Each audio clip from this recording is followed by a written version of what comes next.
Greatness is not this wonderful, esoteric, elusive, God-like feature that only the special among us will ever taste. You know, it's something that truly exists in all of us. It's very simple.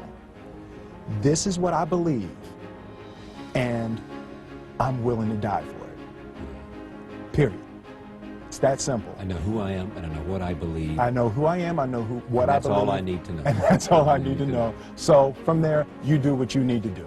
Yeah. You know, and I think what happens is we make this situation more complex than it has to be. Because we're looking for complexity. There's got to be something complex to understand. It can't be that easy. No. You know, it's an idea that my grandmother always had, that you know, if you're going to be here, then there's a necessity to make a difference. She always instilled the responsibility, the spiritual responsibility that you have to make every group you come in contact with better.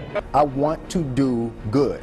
Yeah. I want the world to be better because I was here. I want my life, I want my work, my family, I want it to mean something. And it's like, it has, if you are not making someone else's life better, then you're wasting your time. You know, like your life will become better by making other lives better. I want to represent an idea. I want to represent possibilities.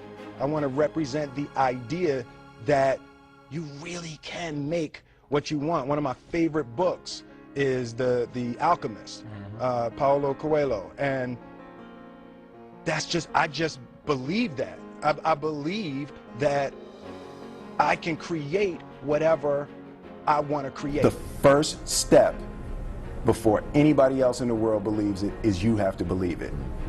There's no reason to have a plan B because it distracts from plan A.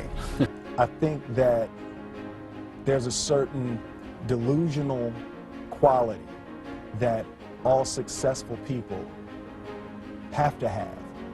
You have to believe that something different than what has happened for the last 50 million years of history. You have to believe that something different can happen. Confucius said, he who says he can and he who says he can't are both usually right.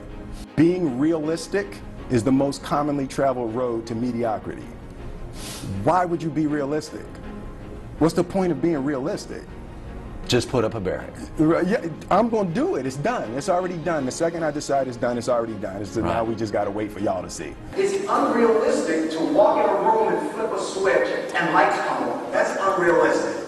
Fortunately, Edison didn't think so. It's unrealistic to think you're going to bend a piece of metal and fly people over an ocean in that metal. That's unrealistic. But fortunately, the Wright brothers and others didn't believe that. And it just seems like such a ridiculous idea to me to embrace the idea that it's not going to happen and that's not real for that to happen. As soon as you say it, now you just made that real. Our thoughts, our feelings, our dreams, our ideas are physical in the universe.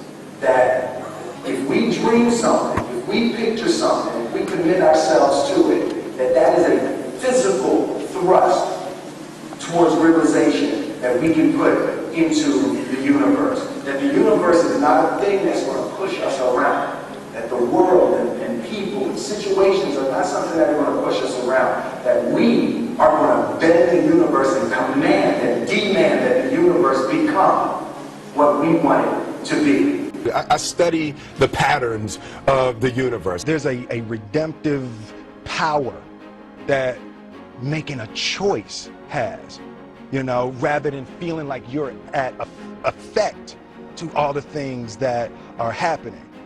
Make a choice, right? You just decide what it's going to be, who you're going to be, how you're going to do it. Just decide.